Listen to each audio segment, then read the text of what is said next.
আমি খুব দুঃখ পাই এই সংসদ, যে সংসদে ইলিয়াস আলীর ওয়াইফ বসে আছে, যে সংসদে হুম্মাম কাদের বসে আছে, যে সংসদে আরমান বসে আছে, সেই সংসদে আপনার গুম অধ্যাদেশ বাতিল করে দেয়, সেই সংসদে মানবাধিকার কমিশন বাতিল করে দেয়। আমরা কিচ্ছু করতে পারলাম না।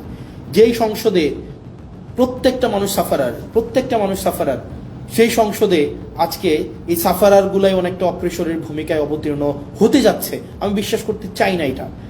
তো দিন শেষে আসলে জনগণ কিছুই পায় নাই। জনগণ সবসময় টুল হিসাবে ব্যবহার করা হয়। তাদেরকে কাজে লাগাইয়া যারা ক্ষমতায় থাকে তাদের ক্ষমতাকে ইলাস্ট্রেট করতে চায়। তো প্রিয় বাংলাদেশবাসী, আমরা আমরা আমরা সরি, আমরা পারছি না। তবে এর মানে এই না যে আমরা হাল ছেড়ে দেব। আমরা আমাদের শেষটা দিয়ে,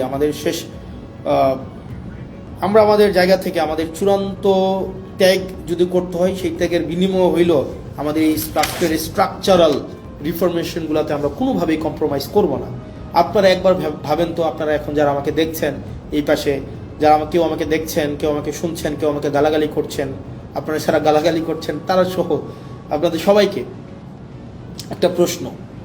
2024 সালে বা 2023 সালে রাষ্ট্র সংস্কারের এই প্রস্তাবনাগুলো যদি শেখ হাসিনা দিত, যে এই ধরনের একটা মানবাধিকার কমিশন করা হবে, এই ধরনের একটা পুলিশ সংস্কার কমিশন করা হবে, এই ধরনের একটা বিচার বিভাগ পৃথকীকরণ, সুপ্রিম কোর্টের সচিবালয় পৃথকীকরণের একটা কমিশন করা হবে, 2023 সাল বা 24 সালে দিত এই ধরনের একটা প্রস্তাব, আপনারা বলেন তো বিএনপি এটার বিরোধিতা করতো?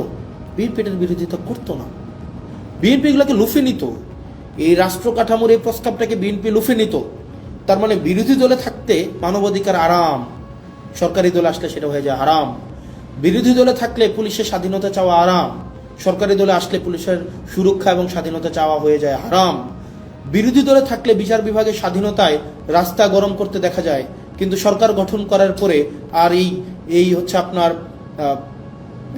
বিচার বিভাগের স্বাধীনতা তখন হয়ে যায় হারাম। এই যে দ্বিচারিতা, চেয়ার পরিবর্তনের সাথে সাথে, ঋতু পরিবর্তনের সাথে সাথে, দিক পরিবর্তনের সাথে সাথে এই যে দ্বিচারিতা, এই দ্বিচারিতা আপনাদেরকে জনগণ বিচ্ছিন্ন অবশ্যই করবে।